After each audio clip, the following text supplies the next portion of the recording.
Lake রহস্য গল্পের শেষ পর্বে আপনাদের স্বাগতম। এই পর্বে থাকছে রহস্য উন্মোচন। আশা করি আপনাদের ভালো লাগবে।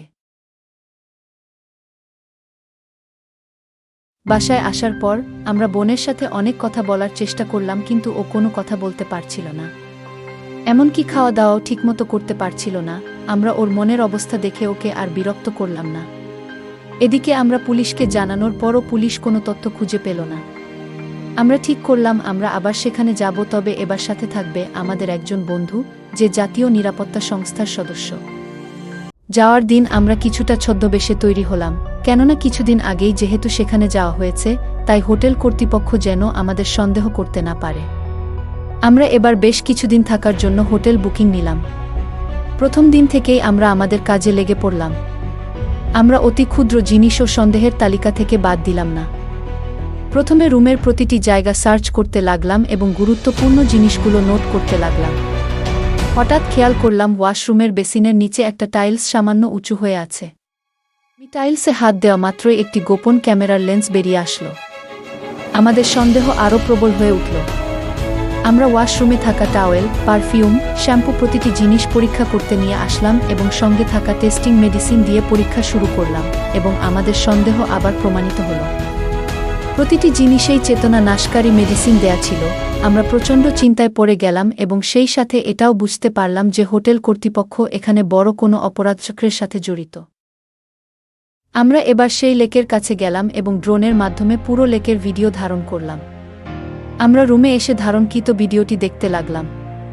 লক্ষ্য করলাম পানির যেখান থেকে বিভাজন শুরু হয়েছে ঠিক সেখানে ড্রোনে কোনো ফুটেজ নাই, অর্থাৎ সেখানে আগে থেকে কোনো ডিভাইসের মাধ্যমে ক্যামেরার সিগন্যাল ডিএক্টিভ করে দেয়া হয়েছে। আমরা বুঝতে পারলাম এখানে খুব বড় ধরনের ক্রাইম চলছে। এরপর আমরা আমাদের রুমের বেসমেন্ট পরীক্ষা করতে লাগলাম। কি সাংঘাতিক!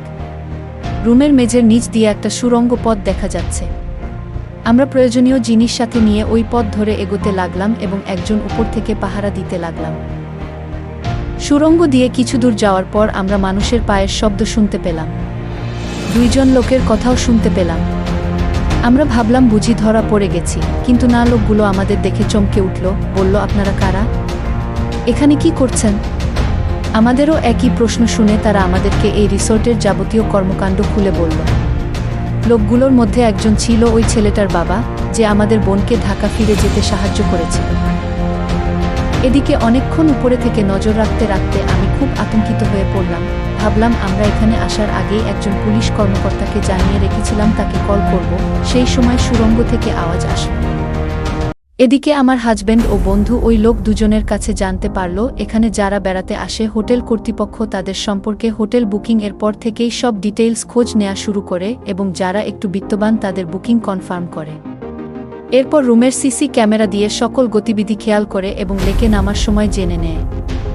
তারা বিভিন্ন চেতনানাশক মেডিসিন খাওয়িয়ে তাদের শারীরিকভাবে দুর্বল করে ফেলে এবং লেকে যাওয়া মাত্রই কৃত্রিম ঝড় সৃষ্টি করে টার্গেট করা মানুষটিকে একটি কৃত্রিম ভয়ানক হাতের মাধ্যমে লেকের তলদেশে নিয়ে যায় এবং সবার মনে একটা ভৌতিক ধারণার সৃষ্টি করে।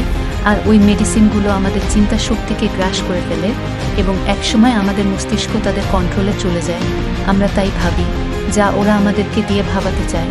এভাবে অনেকে তাদের ফাঁদে পা দিয়ে স্বজনহারা হয়েছে। তারা যাদের লেকের নিচে নিয়ে যেতে সক্ষম হয় তাদের পরিবারের কাছ থেকে প্রচুর অর্থ হাতিয়ে নেয়, আর যারা অর্থ দিতে পারে না তাদেরকে অন্য দেশে পাচার করে দেয়। সব কথা শোনার পরপরই হঠাৎ হোটেলের লোকদের কাছে ওরা সবাই ধরা পড়ে যায় এবং আমি উপর থেকে শব্দ শুনে বিপদ আঁচ করতে পেরে তৎক্ষণাৎ আমাদের জানিয়ে রাখা পুলিশকে ফোন দেই।